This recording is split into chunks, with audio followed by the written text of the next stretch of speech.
The following podcast is scheduled for one fall. From the heart of Broadway in historic downtown Cape Girardeau, this is Pro Wrestling Unscripted.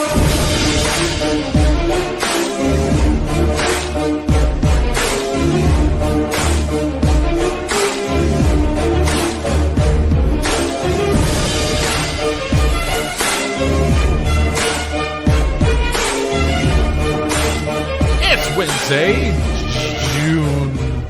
May. You hit him with that NWO before he even got started. June 18th. May 18th. I was about to say, let's just do it again. Let's keep it going. This is May 18th, 2022. This is Pro Wrestling Unscripted here on the Podzilla 1985 Network. My name is Shannon Young. I'm going to be your host, Mr. 100 from Cape Championship Wrestling. With me, of course, the original GM of Cape Championship Wrestling and the original host of PW, Double H. Hey. So, no beating around the George Bush this week. We're going to jump right into our thoughts and whatnot. Actually, really quick, one thing. I thought for sure you were going to say in prayer. No, this is not that show. You got to turn plug into the other one where you already talked about it. You got to tune into No Turning Back with Shannon Young. That's on Podzilla right now. That's right. Did you, before we get into anything, before we even get to the things we hate in wrestling, I just want your opinion. Mm-hmm. Did you see the spot between Darby Allin and Jeff Hardy onto the chairs during the Owen Hart Cup in front of Owen's wife Martha, and like and I'm not even saying that this is my opinion, but I have read a couple of people who have said that maybe it was a little disrespectful to do something like that during the Owen Hart Cup in front of his wife. For a match that really has no heat, and for two people who aren't feuding to have a ladder match where they're trying to kill each other, it didn't make a lot of sense. What do you think about that? I'm just curious. I mean, legitimately, this is the first I've considered that. Off the top of my head, or that's not the right way to put it, but I didn't watch the whole show, and I've only seen like bits and pieces of that match. So first of all, I didn't know that his wife was there. And I also kind of forgot this was part of that tournament. I knew the match happened. I saw the spot in GIFs, and so I was like, okay, I gotta go look up the actual thing. And I watched the match. It was actually earlier today, so without any audio. So I wasn't able to listen to what was going on, any commentary or anything. Even then, I only got to see like 3 to 4 minutes of it. But that was one of the spots. Was Hardy doing the swan? No, it's Darby Allin doing the swanton, isn't it? Yeah. Arby's doing the swan. Darby Allin. Jesus. Onto the chairs outside. In that context, I can see like, oh, that's a little edgy. That's a little bit much. But I don't think they meant it that way, obviously. No, and I also think that like it definitely splits the difference between that, or like it wasn't like they did a spot onto the turnbuckle. Like you start doing buckle bombs on a guy and talking about how he might have a broken neck, like that's too much. Then we have a problem. That's too much. With that said, I think that spot was one of the dumbest spots I've ever seen in wrestling. I don't know why Darby Allin. Pretty dangerous. I don't know why he hates himself. It was unnecessary. And like, sure, it got a big pop from the crowd, but this isn't one of the things I hate in wrestling this week. But I've always had a problem with AEW is a little different because it's the second biggest wrestling show in the United States. You've got a big audience, but like, you don't have to do those things, Darby. Like, everyone already likes you. It's like when you see these indie wrestlers and I'm an indie wrestler, so I can kind of talk about this. I've never done anything like this. When you've got an indie wrestler that, jumps off of a scaffold and through a table and through a ladder, almost breaks his neck in front of 30 people. It seems kind of pointless. It seems dangerous. And I get you're trying to get over, but there are better ways to get over than trying to kill yourself in front of 20 people. I don't know. That's a hot take, I know, but that's always bothered me. It's a spot that, and speaking as somebody who has not wrestled but has watched a lot of this, like most of us do, this is our commentary, right? That's the level of involvement we have. Maybe these guys knew better. Maybe they just knew they could take it. They seem to get up and walk away just fine. But it seems like laying across a bunch of folding chairs is not going to provide the proper support for that kind of. You do that in the ring. You do it out of the ring onto like a ladder. At least the ladder has like a long base. You can distribute your weight a little more. And that's what it looked like in the aftermath. Was that he hit Jeff Hardy and that everything collapsed. Yeah. And it looked cool, like you said. I mean, it looked awesome. Yeah, it got a nice little reaction from the crowd. But even then, I have heard just like that little bit of audio when that happens. It didn't seem like it was a, oh man, that was so cool. It seemed like a, oh my god, is he okay? Alive? Yeah, it definitely, like that's what we're worried about. It didn't get the same reaction that something like a Ukraine kid versus Norman Meklikov would get. Well, no, because that didn't get a reaction at all. Right. Well, there was one guy. The void. There was one guy. Oh yeah, you suck. So anyway, let's get into the things we hate in wrestling this week. And as you know, I'll preface this as I always do. Over on the Nerdiest Part of the Ring, which is a great podcast that our friends Asa and Dalton host, former cast members of PW, still cast of PZ85, obviously. They talk about the things that they love in wrestling this week and something uplifting and inspiring. Hunter and I take the opposite approach, and we talk about the things that we hate in wrestling this week. And this week, I saved it because I couldn't believe it myself. Do you know who Alistair Overeem is? Boy, that name sounds familiar. That's got to be a UFC guy, UFC fighter, okay. one of the best ever. He's wrestling, you know our old friend Adam Scherr. Mm-hmm. The Titan? The Titan Joker. The Control Your Narrative Titan? The Control Your Narrative Nimrod. He is wrestling him at a show upcoming. At an upcoming show. Sure he is. Why did I say that? At a show upcoming. Perchance they will. Easy there, Yoda. Well, he was on. Rooney, maybe? He was on the MMA Hour with Ariel Helwani. And when talking about wrestling, this is his quote. This is not the full quote, but this is his quote about wrestling. This is Overeem. This is Alistair Overeem. Okay. Because Ariel Helwani, you know, I know he does MMA stuff, but I think he has a pretty healthy respect for wrestling. He's kind of worked around it before. But Alistair Overeem, great UFC fighter, who's wrestling Adam Scherr, the former Braun Strowman, at an event. Yeah. Said of pro wrestling, quote, "It's fake, it's lame, it's stupid, it's gay. It doesn't make any sense." Ooh. Look here, motherfucker. All right, well, get those tickets. Get those tickets. Come on, man. This is how he promoted the show. Don't get me wrong. I understand that there is, there are some people who, and this kind of blows my mind, who still know Ric Flair as the professional wrestler. Mm-hmm. Right? Like we had songs in the past couple of years released called Ric Flair Drip. Yes. Like, he's still the representative for pro wrestling for a lot of people. Right. And the Ric Flair version of Heat is, I'm going to say, everything that will piss you off to get you to come buy a ticket to see me. The difference is, Ric Flair was a professional wrestler. He was working the crowd. Who was then going to go on and probably lose those matches. Yeah.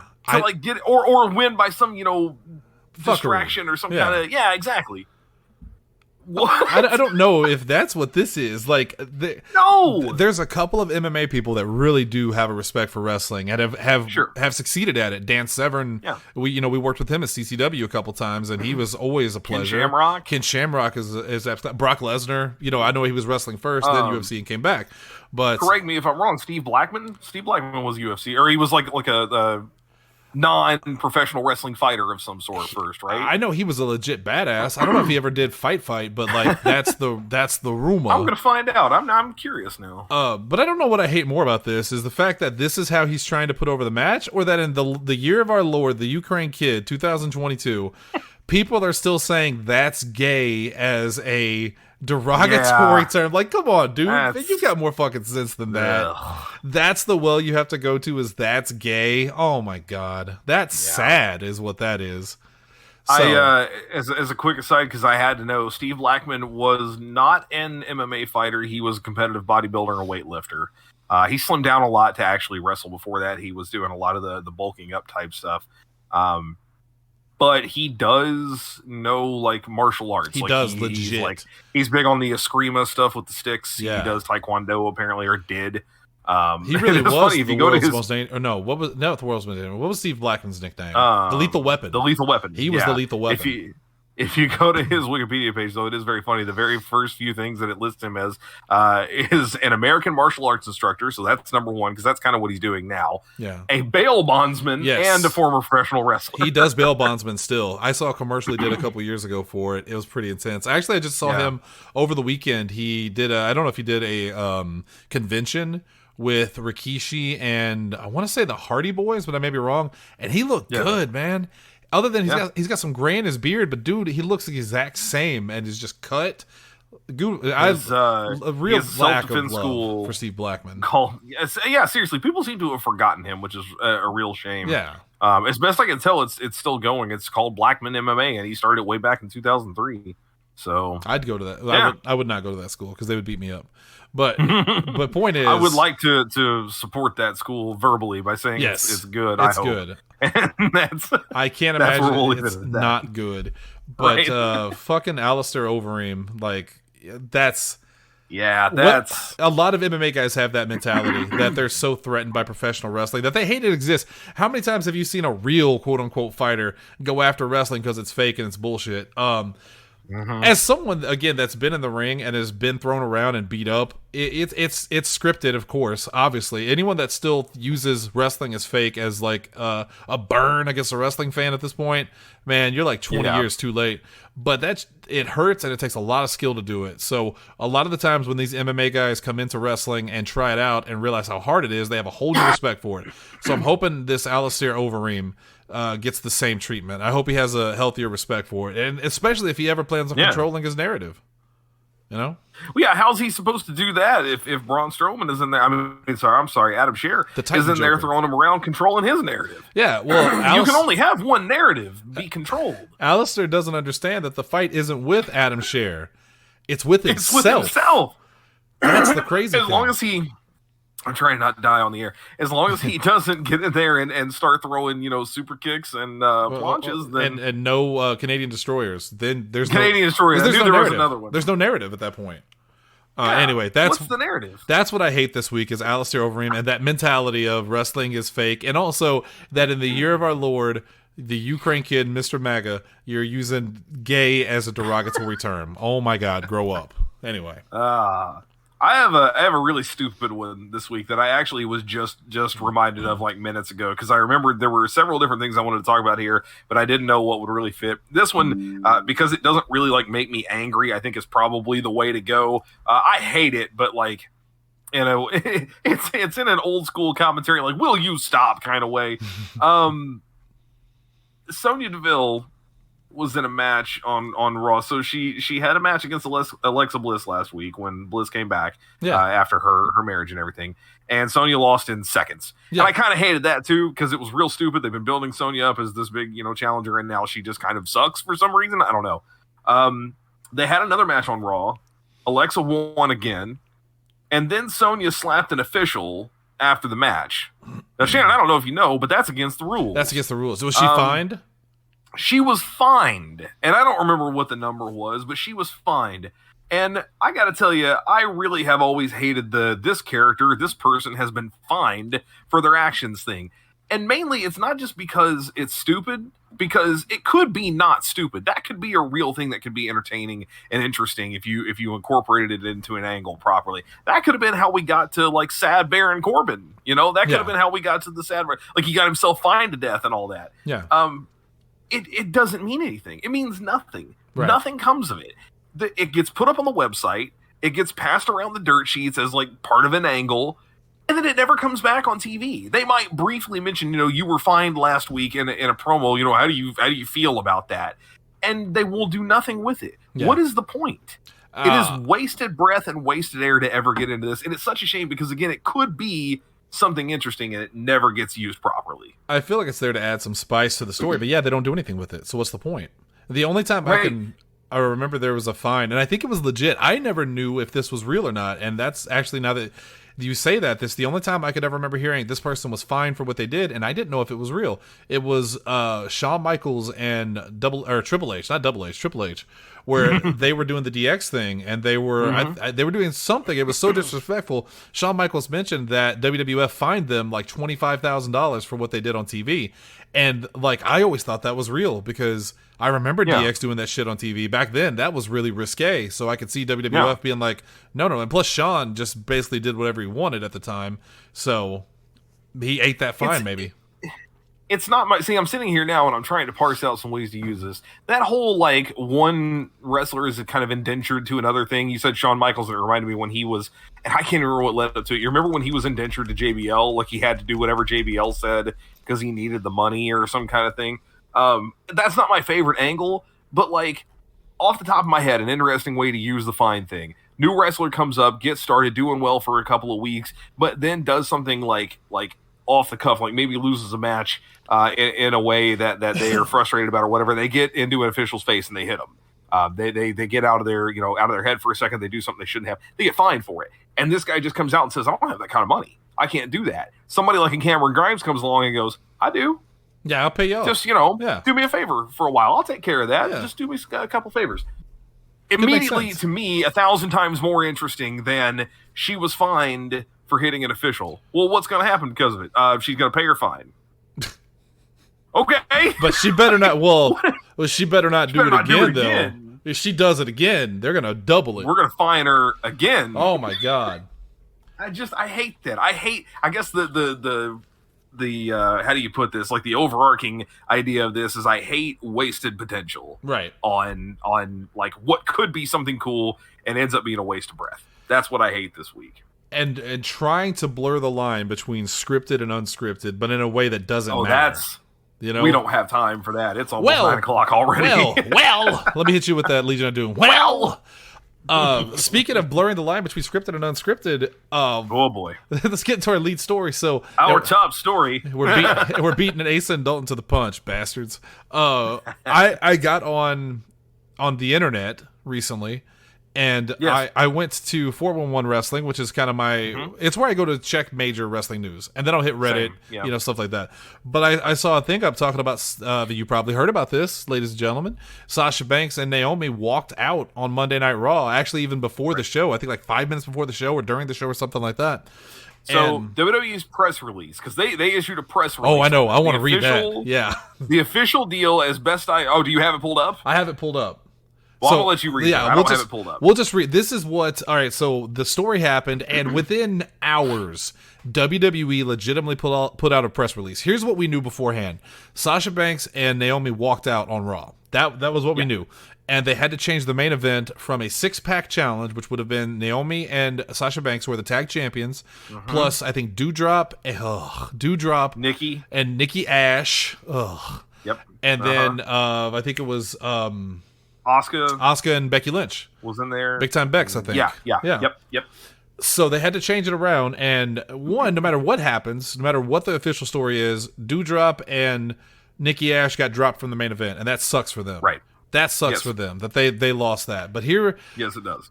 Everyone's talking about it. What's going on? What's happening? I was in the dark. I'm like, what the hell's going on? And then WWE put out a press release. This was WWE's, and then we'll talk about how they reacted on the show, because I didn't know much of this. I want to talk to you about how they reacted during the show. But this is the press release that they put out. It says, when Sasha Banks and Naomi arrived at the arena this afternoon, they were informed of their participation in the main event of tonight's Monday Night Raw. During the broadcast, they walked into WWE Head of Talent Relations John Laurinaitis' office with their suitcases in hand, placed their tag team championship belts on his desk, and walked out. They claimed they weren't respected enough as tag team champions, and even though they had 8 hours to rehearse and construct their match, they claimed they were uncomfortable in the ring with two of their opponents, even though they'd had matches with those individuals in the past with no consequence. Monday Night Raw is a scripted live TV show whose characters are expected to perform the requirements of their contract. We regret we were unable to deliver as advertised tonight's main event. All right, so really quick, are you fucking kidding me? Are you fucking kidding me? This is how they respond to that? Oh my God. For one, the whole thing weirdly blends. Well, okay, it doesn't blur the line. No. This 100% reads like a real deal, except for one thing that bothers me, and that's the fact that they use their character names. Yeah, because a lot of times when they're going to be serious about something and just fully get into it, they use their real names. But to be fair, they also only use their real names more often when they are legitimately like injured or dead, or if they quit the company. Basically, if they're probably not coming back. Which I have to imagine they're not coming back, like, in my opinion. Yeah. The way, and especially the way that WWE has buried them almost immediately. Like, I don't understand why they had to put this press release out, other than being so bitter that they walked out on them.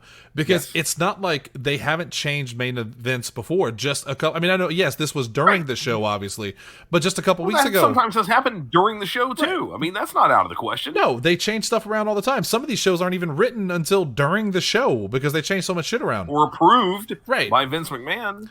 So the fact that they not only put out this press release absolutely burying Sasha and Naomi, talking about, you know, how they weren't respected, they had 8 hours to rehearse and they claimed they were uncomfortable, etc., etc. Like, one, they buried them in this press release. They did even worse on Raw. We'll talk about that in a second too. But I also don't understand why on your, and I hate the shoot work aspects of wrestling. I hate when you have something you're presenting as, well, this is a real story, but you don't say it's a real story. You know what I mean? You don't say this is a story. Right. That's what the fuck they did in WCW during the Russo era, and it was terrible. So why on your website do you put up this statement, which could have just said they said they weren't respected as tag team champions and they walked out? Why did you have to say they had 8 hours to rehearse and this is a scripted live TV show whose characters are expected to perform the requirements of the contract? Because they're trying to save face. They're trying to save face. That's it. They're trying to save face. And they're making Sasha and Naomi look bad. They're burying the shit out of them. And then on Raw, I don't know if it's even worse, but I didn't realize this. On Raw, Corey Graves flat out said that Sasha and Naomi walked out unprofessionally. He said that, and to his credit, that was not his line. In fact, someone called that out on Twitter. Yeah, and Carmella, I think, was the one who responded and said, imagine living in a world where you think he still gets to say whatever he wants to. Right. Like, he did his job. He did what he was told to say. Which had to suck for him. Like, I'm sure that was an awful position to be in. And even if Sasha and Naomi were unprofessional walking out, and I have a thing on that, and I'll say it in a second, but how disrespectful and shitty of WWE to handle it the way that they did. Yeah, the whole situation is really just kind of bizarrely handled on all angles. And I don't mean on Sasha and Naomi's, other than the fact that we haven't heard from them. And I'm really wondering what that means. Like, at this point, we're on pins and needles trying to wait and see what they're going to say. Right. Because neither one of them has spoken. Right. And really, I mean, the whole wrestling community is kind of, I don't want to say divided down the middle because I don't think it's even, but there are decidedly people on one side of this going, if that's really what they did and that's really the way they handled it, that's fucked up. And they should have done it some other way. And I'm in no position to say they should or they shouldn't have. Some of those people, none of those people work for WWE. They know better than to comment on it like that right now. There are also some people on the side of that you remember Ariane Andrews, Cameron. She was Cameron with Naomi. Yeah, who is saying now specifically she thinks that if this is really what all went down and that's the way it happened, that Naomi is kind of, I don't think she used the word brainwashed, but like she's being led to, follow others like Sasha Banks, somebody who's a little further up the card, the food chain. To kind of follow her lead, and that she was kind of probably coerced into going along with this, like some kind of big walkout, and now it's not going to work out for them. At the same time, I mean, there's obviously a whole lot of other people going, stand up for what you, as Dax Harwood. I can never remember Harwood, the names. Yeah. I think he's the one who specifically tweeted like, always stand up for what you believe in, always, always, always. With a picture, and it's a picture of him and Sasha Banks. Yeah. There are a lot of people who are basically just saying like, yep, I have been in kind of this same position before and I've never taken that far, but I get why they would do it that way. And I get why they would be upset. One thing that really confuses me too, that I'm kind of upset about, and I'm not upset, I'm kind of worried about, I guess, for lack of a better term. You mentioned that about Nikki and Doudrop. I can't call her that. Piper Niven. Piper Niven. Piper Niven is such a great name. Why would you not continue anyway? Doudrop, because she's shaped like a dewdrop. Oh boy. So that's the rumor, as we say, that they the ones that they were uncomfortable working with are the two of them, that it had nothing to do with Asuka and with Becky Lynch. But at the same time, the people that were kind of defending them were saying they've worked with those people a million times before and they've never been concerned about working with them before. Nobody has any idea where that's coming from. Right. We don't know where they're getting this, like, well, they were uncomfortable. It feels like another thing of, like, let's sow the seeds of disposition. Yes, exactly. It's that McDonald's with the woman with the coffee cup. Let's it's her fault. Clearly, she's an idiot. She's an idiot. From everything that I've read, is that the original plan was that Sasha and Naomi were going to, basically Naomi was going to win. She was going to feud with Bianca Belair. Sasha was going to feud with Ronda Rousey, and they were both going to lose their respective matches. And they didn't want to do that. They wanted to work a tag team angle with Piper Niven and Nikki Ash. Yeah. And when they were told no, they just kind of said, okay, understandably frustrated that we're tag team champions. Why are we losing singles matches, against, we're fodder basically. Right. And I get that. Yeah. Here's the weird part of me, because I'm kind of torn on this, and I hate to say this, but like, wrestlers, the stupid bullshit reason that they're independent contractors, we all know it's wrong. If you were an independent contractor, you would be able to work wherever you wanted to. That's the opposite of what WWE does. It's, like, AEW's people are pretty much independent contractors. They're occasionally told, hey, we need you for another date, but they at least have that option. Right.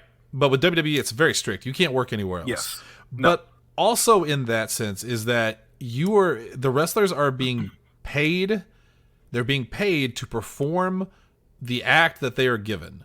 So Sasha and Naomi saying, we don't like the way we're being treated as tag champions, we're leaving, is also kind of shitty, because you are a character on a show that they are paying you for. What right do you have to say, no, I don't want to do the script you are giving me that you paid me for? So I'm torn on that, because like, I truly believe that if you are being paid by someone and you agreed to work for them, and the agreement is that you are a wrestler, here is your script, here is what we want you to do because we pay you and we're your boss, you really can't say, well, I don't want to do that. I want to win. I want to do this. Like, that's not really how it works. I mean, you can, but let's be clear. You can do that if you're comfortable with then severing that tie and not expecting a lot of sympathy on it. Now, don't get me wrong. I don't think they've been booked well. No, I don't think that Sasha and Naomi as the women's tag team champions have been booked well. Right. And I don't think many people would argue that they have been. But how quickly we forget that this is not the first time this has happened. Nope. Toni Storm walked out of WWE because she didn't like the way that she was being booked. Stone Cold did years ago. I was going to say one of the most infamous versions of that. Stone Cold Steve Austin did not want to lose to Brock Lesnar. And to be fair, he had a lot of really good reasons. His main one being, this is a money match. Don't put us out there on TV and have me lose to him out of nowhere. Let's build it up and then do it at a pay-per-view. But again, even the great Stone Cold was not in a position to start dictating what he was going to... I mean... it's kind of hypocritical to be like, no, they should get more respect and they should have had their say in this, and then also be the same people who in the same breath will turn around and go, what really brought WCW and Impact in a lot of ways, TNA anyway, down was guys like Hulk Hogan having creative control. Yeah. That's the same thing, my brother in Christ. Like, I don't know what to tell you. Yeah. You can't have both of those things meshed together that well. Wrestling is such a weird business, because it's fake, but it's not fake. And I'm sorry, it's scripted, but it's not scripted. You are a character on a TV show. Sasha, her real name's not Sasha Banks, and she doesn't really fight for those Mercedes titles. Vernado. Right. Yeah.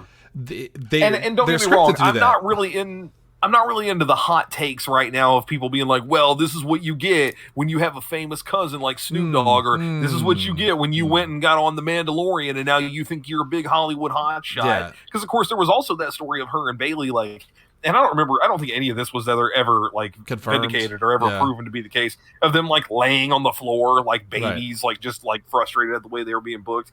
But I could definitely see them being frustrated because they were also not booked well as tag team champions. See, that's the thing that gets me, is like, if it were, I don't want to say real sport, 'cause that's insulting to wrestling. If it was a legit combat sport, I don't know how you want to put it. The contract dispute would be over money. It would be, I'm a good fighter, I'm a better fighter than you're paying me. And they could walk out on that contract. It's so weird for wrestling, though, because it's not Sasha Banks is the best fighter in this league and she deserves more. Right. It's Sasha Banks is a character on this TV show that we are producing, and she wants to be a bigger character on the TV show. You know what I mean? It is far more analogous to, again, somebody with a movie or a TV role, like a television, procedural show or a movie role where they go, hey, I don't like the way this is written. We need to talk about changing it, or I'm not going to do it. You need to get somebody else to do it. The difference is I think the history of fake, Diesel and fake Razor Ramon has proven you don't get to just bring in another person to play Sasha Banks on TV, and then it's all going to be fine. It doesn't work that way. Wrestling's weird because these guys are their characters, but they are their characters. Right. People to see Sasha Banks in their business, they probably don't say, hey, Mercedes. They say, hey, Sasha. It's such a strange... And I swear, real quick, before anyone jumps down my throat about this, I'm not saying that I agree with the fact that, they need to do what they're told. I don't agree with that. I think that if they're passionate and they see this is not going right, they absolutely have the right to speak up, and they have the right to walk out if they're not happy with it. But it's just a strange business we work in. I do think there's something that hasn't been discussed a lot. And you said you haven't watched any of the Evil documentary, right? Not yet. The WWE Not Evil yet. show. No. So I mentioned it, I think, last week. And one of the episodes is dedicated to Sasha Banks, which I thought was kind of interesting. I think she's the only female that gets highlighted in that first season. Gets a whole episode dedicated to her. Oh, that's right. Stephanie did get one too. I forgot about that. But okay, let me rephrase. Primarily in-ring combatant. Right. Stephanie's run as women's champion gets addressed, but even that was in and of itself a joke. She was only ever winning matches because people were... It was character work, yeah. Sasha is mostly focused on her big heel run in NXT when she made Izzy cry and the whole feud with Bayley and all that. But they actually do take some time to mention, a few years ago, and I think it was just a couple of years ago, Sasha disappeared for like 8 months off of TV. And she herself says, I went in and I talked to the upper brass. I don't know that she ever says Vince McMahon specifically, but she went in and talked to people, and she was ready to quit. And she was right then and there requesting her release, did not want to wrestle anymore, didn't want to go anywhere else to wrestle, just wanted to be done. She was burned out. She hated everything that she was doing. She could not get excited about going out to wrestle a match, and she wanted to leave. And it was Vince McMahon who talked her into staying. That he was the one who said, no, I'm not going to grant your release. He actually denied the request. Without it ever kind of leaking, the same way the Mustafa Ali thing went there for a while. Yeah. But he denied it right then and there in the office. She said, I want out. He said, not a chance. And it was because, according to her in that interview, he wanted to work with her. He wanted to get her back to where she wanted to be, to doing something that she wanted to do. That to me, and again, this is a WWE documentary, so it's a little one-sided, but it's also Sasha Banks telling the story herself. If that's true, I think that adds a lot of context to this and paints it in a little bit of a different light, because part of the story that's been going on about this is that Sasha herself went to Vince McMahon, talked to him about all these discussions about them not liking their story and where they were going and what they were doing, and that neither one of them was willing to back down. That it was Vince saying, no, this is what we're going to do, and her saying, no, we need to do something else. And that's when they made the decision to get the suitcases, get the belts, put them on Johnny Ace, because I was thinking Laurinaitis and Ace, on Johnny Ace's desk and take off. Yeah. I don't know, I'm putting that out there because it's one of those things where it's like I've connected the two dots. I don't know what they mean, but I've connected them and they mean something. That feels very important to me. That feels like critical context for the story. Sasha sounds like it may not be out of the question that she's gotten her way in the past, or that Vince has kind of stepped in and saved her from herself, and now this time he's going, no, I'm trying to save you from yourself in another way. We're going to do this. I know you don't like it. I hear what you're saying. We have a plan. And again, I might be giving them way, way, way too much credit, but I think it's important because right now it reminds me of the Johnny Depp and Amber Heard thing. Johnny Depp is the hero, right? Yeah. Like he has done nothing wrong. He's a sweet little meow meow, and Amber Heard deserves to go directly. She's to a hell. demon bitch. And it's like, no, we talked about this on After Dark. What was that? It was an AD. Sorry, I had to admit an AD, where it's like, they're both not great people. Right. They both have their problems. They both have done some wrong things. It's just that he's getting a little vindication because, she is the one who kind of spurred this whole thing on. I have a really bad feeling, and I fully admit up front, I could be wrong, that this is going to go that same way.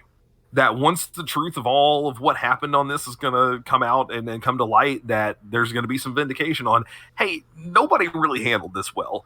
They shouldn't have put out the press release and they shouldn't have buried him the way they did. But you go back to that example with Stone Cold. Remember, they did that too. The Rock came out for the promo. Stone Cold took his ball and went home. Yep. That was the big get the F out thing. He used that against him.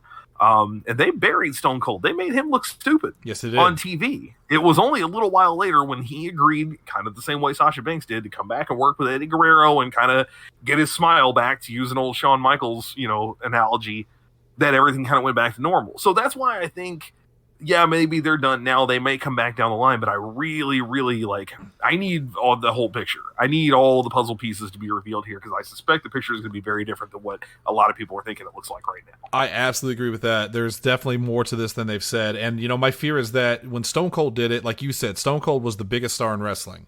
He was the biggest star since Hulk Hogan. Absolutely. Sasha Banks is not that. Sasha Banks is a big star, and she's probably my favorite female in wrestling. I mean, my God, she did the Sailor Moon outfit at Royal Rumble. It stole my heart. I've always talked about how much I love Sailor Boss, but for her to do this, I mean, it's a ballsy move. It's a big stand. Yes. And I don't think she's going to get the same forgiveness that Stone Cold got, especially if this is the second time she's done it. So I could very much see them just putting her on the sideline for the remainder of her contract, and or maybe even letting her go. They might let her go. She'll definitely end up in AEW. Naomi, I think, will come back. I think she will stay with WWE. I think they will mend the bridge. But I don't know about Sasha. And on the one hand, I am both proud of her and Naomi for standing up for what they believe in and saying, no, this is bad. Yeah. And on the other hand, I'm very much like, but man, when you tell somebody, yes, I'll sign the contract, you'll pay me, and I'll do what you tell me to do because this is a story that you wrote, and then you go, no, I don't want to do that. It leaves a bad taste in my mouth, but I get it. Like I'm so torn on it, because on one hand I get it, on the other hand I don't. I'm perfectly fine with then saying, you did what you should have done. Stand up for yourself and walk out if it comes down to that. But please don't then expect like a hero's welcome. Don't expect like a big parade in your honor for doing that, because I mean, I get a lot of people saying like no one ever does this and they should be, heralded for that. I don't know, should they? Like you said, I mean, that was part of the job. You agreed to it. If you didn't like it, you're welcome to quit, but like I guess it's kind of a variation of that, like that's what you're supposed to do thing. What do you want, a cookie? Like right. You quit and got your way. Okay, good for you. And I still feel bad for what Piper. now? I feel bad for Piper Niven and Nikki Ash for being robbed of that main event status. Absolutely. One thing, I'm not going to say his name, but Swerve Strickland, he put out a thing talking about Sasha and Naomi in support of them. With it was just 3 raised fists, and I'm not going to name the guy, but this stupid internet writer said that of course it's about race with those people. That's why they weren't fired or whatever. And like, fuck off, dude. Of course, if he's gonna support them because they're black, of course solidarity is important, especially in an industry that historically does not respect or treat African American athletes well. So of course solidarity is important. And for you to make that implication, you're a fucking prick, man. Also, it's just an emoji, man. Like, what? Swerve probably has him set to that anyway. What does he go in and intentionally send it back to yellow ones just to make you feel better about yourself? Like, I'm not even yellow. I'm white. So, I just, come on. All right, so here's what we're going to do is we're going to leave it at that. We're going to wait for more of this to come out. We'll definitely pick up on it next week as we learn more about it. But right now, the future for Sasha Banks and Naomi is up in the air in WWE for sure.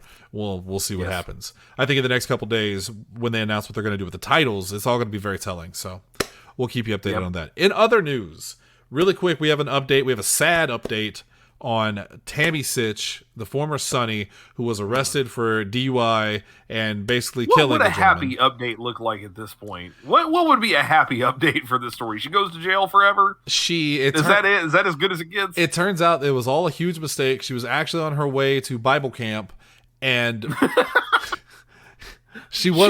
the communion wine spilled all over her in the accident. She wasn't actually drunk. No, she wasn't drunk. She was just speaking in tongues. That's why they couldn't understand her slurred speech. The update is what was it? Her bail was revoked. She is in custody. Yep. Yeah. And it's not, I think my favorite part of that is, you revoke bail for a variety of reasons. many times it's flight risk. Right. We don't want you to be able to bail out because we don't want you to flee the country, and then we can't prosecute you. But another common one is, no, you're a danger to the community around you. Yep. Like if we revoke your bail, there's a distinct possibility you will, kill again or do whatever it is that you've done again. And in this case, I think that former is pretty accurate. They just don't want her driving a car. Yeah. They like, even if they remand her license or anything like that, if she gets bail, a license does not restrict you from driving a car. It just restricts you from getting away with it if you get caught. Clearly, because that's what she did here. Her license was revoked, and she killed a guy in a car. Yeah. So yeah, the judge specifically said that she was a danger, and she was a danger to the community, and took her away, put her back in jail. I don't have it here, but somebody was talking about, at what point is enough, and they actually listed all of her arrests. I think she's been arrested 18 times in the past 5 or 6 years. God. A lot of those are for DUI. Yeah, like at what point do you stop giving people second chances? I mean, it's really sad. Someone had to die for it. So again, I hope the Usos are paying attention. Yeah, we talked about that last week, and I'm not going to get in depth with it, but I have to imagine somebody somewhere is sitting down, and it's Jimmy, right? It's Jimmy who keeps getting arrested for DUI. I'm gonna look it up. Anyway. I'm gonna look it up. Yeah. I just whose wife I have to is imagine Naomi. Right, somebody in that family has got to, if not all of them, have got to, if not an actual intervention, just sit down with this guy and go, look, do you see the way all of this is happening? Do you see what we're doing right now? You can bring all this down. You can screw up a ton of this for most of us by doing this shit again. Yeah. It should never have happened in the first place, and that should not be the primary motivation. But I'm starting to wonder if that might be the only thing that gets through to him, because he seems to keep doing it. Getting arrested is not a problem. Getting publicly shamed about it is not a problem. Maybe taking away some of his success would be enough to make him go, oh, now, wait a minute, maybe I shouldn't do that anymore. That was our big belief when he got arrested the last time was, okay, well, what's going to happen to him now? Well, it turns out they gave him the tag titles and made him the biggest stars on fucking SmackDown along with Roman Reigns. That was his punishment, was to be promoted. So, yeah, you're sending a great message. And then their argument was what he does in his spare time is his business, not ours. Well, sort of. You buried fucking Rob Van Dam when he was the champion. You buried him because he got pulled over for weed. So you tell me. Lost both his titles. Lost both of his titles and was gone not too far after that. So yeah, you tell me. All right. Yeah, but then again, he got to go do all that crazy shit he does on Impact now. So who's the real loser? Oh my god. Two things that I'll always... You forgot about the video, didn't you, you bitch? I said two things I'll always remember about wrestling is RVD's music and Impact, that Robert Damn. And the time, I don't remember her name, his girlfriend, when he was beating the guy up and she comes out and twerks next to him while he's beating him up. It was the funniest thing I've ever seen in professional wrestling. Oh, the only time that I told my wife, I got to show you this video. Understand what you're getting into here, and you will appreciate why this is funny. I have to show you this video of this girl twerking on wrestling. And she probably looked at you and went, say, what now? No, just bear with me on Hear me out. Well, I had to explain to her the Angel Grapefruit Technique video before we showed that. So, I mean, you know. Next, you're going to show her that parody of the Ninja Turtles. I won't name. Good. And we'll see where it goes. Oh, the SNL one where they're old guys? Yeah, anyway. that's the one. That's the one. Hey, speaking of which, just really quick, as to bring us back to a happy place, did you see that Baby Yoda made an appearance on SNL last week? God, why is that a happy place? It's not. Yeah, I did, and I shit you not. We were watching it on Hulu, and I heard them say here with whatever is Baby Yoda, and I went nope, and I just fast forwarded until he was gone from the screen. Worst fucking thing on TV. All right, last story, and we're gonna get out of here. The last story is just something I wanted to mention real quick, and it is the sad decline of Ric Flair. I mean, it's already sad, but it's getting sadder by the day. So Ric Flair is 73 years old. He has a pacemaker. Yes. He's almost died a few times. His body is probably garbage. Well, Ric Flair at 73, after his big fall from grace, thanks to the Dark Side of the Ring episode about the plane ride from hell and him helicopter spinning and borderline, sexually assaulting a stewardess, flight attendant. Yes. Well, you thought, Ric Flair's career is over, right? He had that thing going with AEW. He was going to come in with Andrade, and well, then that all got kiboshed. Probably lure Charlotte over there eventually. Yeah, But that's gone. That's over with. Deal was off. Flair has embarrassed himself. That's it for him. Or is it? Because Sean Flair, I looked over at a thing that said Shawn Michaels. I'm sorry. Sean Flair. Ric Flair is making his wrestling return for one final match. Wink. More. And, this is a guy that's wrestled this year at WrestleMania. He's been, in Charlotte. He's a hero. This guy has main evented Starrcade and all these things. He will be wrestling at the Nashville Fairgrounds as as part of Starrcast, which is a thing. 73-year-old Ric Flair will be wrestling, and the original rumor was that he was going to team up with FTR to take on Ricky Steamboat and I think the Rock and Roll Express, if I remember correctly. Sounds about right. Sounds like a straight up fairground match. Ric Flair and FTR versus Ricky Steamboat and the Rock and Roll Express. I think a combined age of over 9,000 for my Dragon Ball fans. Well, it just turns out that Ricky Steamboat was talking to Fightful, and he said, "Yeah, that ain't gonna happen." He says, "I respect the guy, but no." You know why? It's exactly what Cody said in our group chat. Ricky Steamboat doesn't want to be in the ring when Ric Flair dies right in front of him. Right. In the wrestling ring. He doesn't want to be responsible for that in any way. Ricky Steamboat, who's 69, nice, did not want to wrestle 73-year-old. The Rooster. No, that was Terry. That was Terry Taylor, yeah. He Dragon. He doesn't want to wrestle 73-year-old Ric Flair in what will be Ric Flair's last match, one way or the other. Yeah, I think it was Asa who posted just a picture of Randy the Ram Robinson from The Wrestler. And what was your response to that? I said, "Don't threaten me with a good time." Look. I don't want to start wishing ill on people, but Ric Flair has 100% ruined everything about his legacy. Yeah. What a way to end a career, right? You had this match at WrestleMania, and I don't think I remember the details of why Vince had set up that whole okay, next time you lose, you're retired thing. It was kind of stupid at the time, but it really caught on because they kept putting him in weirder and goofier matches. He's in a tables match, he's in a ladder match, but he kept winning. It was a big run. He kept winning against all odds. Yeah. And it only became clear toward the end of it what was going to happen because we got close to WrestleMania. He calls out Shawn Michaels, and the moment he called out Shawn Michaels, everybody knew what was going to happen. Yeah. We knew from that point forward, this is what's going to happen. He's going to be the one to retire him. They still managed to put on a great match at WrestleMania, one of the most iconic WrestleMania moments. I'm sorry, I love you. The super kick. Both of them crying as Flair can't get his shoulder up for the pin. It was great. Yeah. And then he fucked it up. Then he went to TNA. Many more times. Yeah. Yeah, he fucked it up there. Okay, I could have been totally, satisfied with him returning as Charlotte's manager when she started wrestling more often. And that could have gone well had they not done that a million times. And again, had we not found out later about all the shit from the play Ryan from Hell, we knew it didn't go well. We didn't know the details until, fairly recently. Helicopter spin. Constantly more and more bad things coming out about Ric Flair, and his response to that is not let me sell off a couple more Rolexes and try to pay some bills. His response instead is, all right, I'm coming back, baby. Come on, man, can you not? Please? Yeah, it's sad. It's sad. Who is this for other Ric than Flair. Ric Flair. That's it. No one. What a fall from grace for Ric Flair. In fact, I'd say two of the most legendary wrestlers, especially of the 80s, 70s, 80s, and 90s, were Hulk Hogan and Ric Flair. And both, they were. Hulk Hogan was the king of WWF. Ric Flair was the king of NWA, WCW. And they both had such horrible falls from grace. Hogan, not a sexual molester, thank God, but questionable racist who...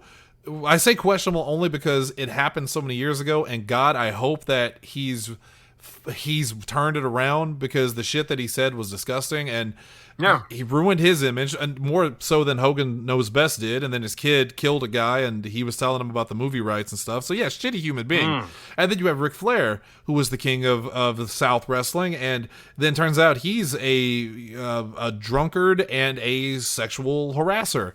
And that's what we know. I think, to me, that's what we know. The saddest part about that is that it now, when you look back on it, because the greatest thing about Ric Flair was that he had that bravado, he had that arrogance, swagger, the Ric Flair the drip. Limousine riding, Learjet flying, that whole deal. It was a gimmick. we were all into it because it was a gimmick, and yeah, we lived part of it because he was a party boy or whatever. But the saddest part now is when you look back on that with the knowledge that we have of it now, it feels like a smokescreen. Yeah. It feels like an intentional way of hiding that, oh, guess what? I'm actually like this. I'm actually dick. Awful. Yeah. Yeah, behind the scenes. And you won't ever know it because you think I'm just living the gimmick, bro. Yeah, brother. It's gotta how I gotta live the gimmick. Brother, I gotta put it out in the world that way. That makes me real sad because it makes you start looking. I don't think he probably realizes that for a person like me, I now start looking at other people who kind of lived the gimmick and wonder, like, how far was that going? You know, Yeah. Triple H was obsessed with this guy. He modeled his career after him, and there was so much of evolution and of DX that kind of pulled in elements of Ric Flair. What if we find out some really terrible shit about Triple H one day? Because he was kind of doing the same thing and using that as a way to hide. I would like to hope not either, yeah. but here we are. You know? Here we are, finding things out about our heroes all the time. Ric Flair, and with all that aside, Ric Flair at 73 years old, wrestling one more time. He's the 60-year-old guy in the 25-year-old club back there. He's Frank doing the move, and It's Always Sunny. Nobody wants to see a 73-year-old man wrestle, Frank, or eat garbage. It's sad. Like, it's just sad. You're not going to rebuild your legacy by having one more match. No. You're just making it worse. It's sad. Sad. You know what's probably the worst part about it is take away all that other stuff, right? Take away, and I'm not discounting it, but let's put it aside just for a brief second for a hypothetical. If Flair was just an older guy who hadn't wrestled in a while, who had already been retired, Terry Funk has been doing this for years already, right? Even Terry Funk never managed to fuck up his legacy. Like, yeah, he got like older and slower in the ring and stuff, but he still managed to do kind of what he was doing because what he did was garbage wrestling for the most part, right? He was doing a lot of stuff that was just the hardcore deathmatch stuff. That's not what Flair was known for. He was known for being a great worker. He's a technical prowess guy. You just at Ric Flair's age and in the condition that he's in, you can't do that shit anymore, man. Right. You just can't. It's going to be a gimmick match. Right, it's going to have to be if you're going to even make him look halfway decent and keep him alive before the match ends. And again, the guy's got a pacemaker. Right. Like, none of this is a good idea, even even setting aside all of the baggage that comes along with using Ric Flair in 2022 in a match at a promotion. So there's no good outcome to this. You're going to get a couple of idiots who are going to go, yes, this is the greatest thing ever because Ric Flair should never have been canceled and he's the greatest wrestler of all time. And they're going to pay every dime they've got to go see him. Yeah. He's going to do the flop, brother. Woo! But at what cost? Yeah. Like, at what cost do you get this? What if he really, all right, let's just put it out there. What if he really dies in the ring?